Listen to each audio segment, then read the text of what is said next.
Hello everyone welcome to my new mini blog. आज म बिहान बिहान उठ्छु एन्ड फ्रेस हुन्छु।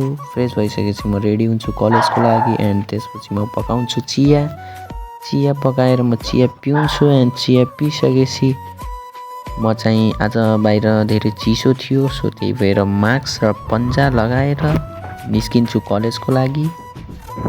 आज चाहिँ मेरो इक्जाम थियो सो त्यही भएर मलाई चाहिँ यति चिसोमा पनि इक्जाम दिन जानु पर्यो, नत्र म अहिलेसम्म उठ्थेन होला। अब गाइज हेर्न सक्नुहुन्छ यता नेपालगञ्जतिर त यस्तै हो, धेरै चिसो छ आजकल। बिहान बिहान धेरै चिसो हुन्छ, घाम पनि निस्किँदैन। सो इक्जाम थियो त्यही भएर यति कष्ट गर्नु परेछ मलाई, नत्र म त मजाले घरमा सुत्थेँ। सो म चाहिँ बुवासँग कलेजको लागि निस्केछु एन्ड पहिला जाने हो साथीको घर, साथीले पनि सँगै लिएर जाने हो। सो गाइज अहिले आइसकेछौँ धम्बुजी। यता दोस्त यो पनि जान्छ इक्जाम दिन। एउटा दोस्त ढोकै खोलिरहेको छैन, त्यो भित्र खै के गरिरहेको छ, एक्लै एक्लै पढिरहेको होला होइन। एक्लै पढ्छ कि एक्लै पास हुन्छ उदी के एक्लै पास हुन्छ उदी। Hi guys. तो गाइज अब 3 टिकाड़ा हो गए हैं, काम बिगाड़ा होगा। अब गइरहेको छौँ सन्धि। मोबाइल एलाउड छैन त्यही भएर मोबाइल ब्यागमा राखिदिनु। मोबाइल मसँग छ हातमा, म कलेजमा लाग्छु है, अरूको थाहा भएन। इक्जाम दिएर आइसकेको छु। एकदम बवाल बाजा 70 में 70 आउँछ ल। तर मेरो दोस्तले एउटा न्यूज बनाछ गरे। मेरो दोस्त एउटा अर्जुन भन्ने केटा रहेछ, उसले पिङ्कीलाई मेसेज गर्यो Batman. यो के हो भनेको? Baby stuck Baby stuck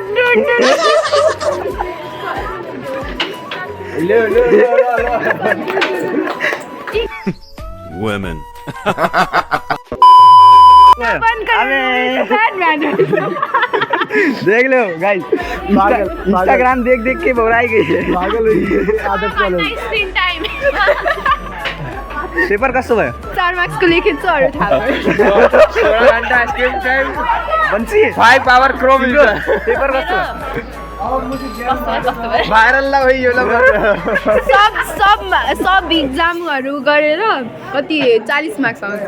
हो 40 कति 600 आइसक्यो तिम्रो? मेरो त के भन्न चाहनु यस्तो भयो paper science the best answer. नाही सर सुन न हजुर ओइ यति मज्जाले फर्मुला छापेर Oh my God. बोर्डै चेक गर्नलाई फटाफट मेटारे राजेन्द्र सर पेपर कस्तो भयो? सरको फेभरेट स्टुडेन्ट पेपर कस्तो भयो? मास सुन्न के पानी संस्कृतिले Nice. Hello guys, welcome to my blow job. राजा जी अपनी शक्तियों का पूरा इस्तेमाल कर रहे हो। गाइस गो गो यदि आची कावारा पेपर कस्तो भयो? छुट्टीमा निक्रा अरे कहना क्या चाहते हो? सो गाइज अब म म्याजिकमा बसेर गइरहेको छु घर पुगेर सबभन्दा पहिला म चाहिँ आफ्नो ड्रेस चेन्ज गर्छु एन्ड त्यसपछि म बारीमा काम गर्न जान्छु। काम गर्न मन नभएर पनि काम गर्नुपर्छ गाइज, किनभने घरमा गाली खानु छैन मलाई। त्यही भएर म जसरी त्यसरी गरेर काम सकाउँछु र काम सकाइसकेपछि म आफ्नो दोस्तलाई कल गरेर बोलाउँछु अनि म र मेरो दोस्त चाहिँ जान्छौँ नेपालगञ्ज, किनभने हाम्रो डगी हाम्रो रुसीको चाहिँ भ्याक्सिन लगाउने टाइम भइसकेछ। सो हामी यसलाई भ्याक्सिन लगाउनको लागि लैजान्छौँ नेपालगञ्ज। गाइस हामी आइसकेका छौँ रुसीलाई लिएर।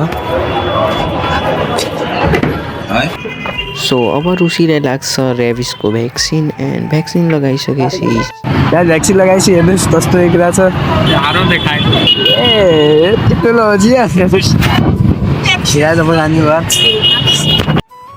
सो म चाहिँ लाग्छु घरतिर एन्ड घरतिर जाँदाखेरि मेरो दोस्तले चाहिँ भन्छ आज हाम्रो गाउँमा लाइट आउँदैन। सो मैले भने लाइट किन आउँदैन भनेर, अनि त्यसले भन्छ कि हाम्रो गाउँमा खै के भएको छ भनेर भन्यो। सो त्यही भएर म चाहिँ गाउँ लाग्छु एन्ड गाउँ पुगेर हेर्छु त टिप्पलले एउटा लाइटको पाल नै भाँच्दैछ। सो त्यही भएर हाम्रो गाउँमा लाइट आउँदैन।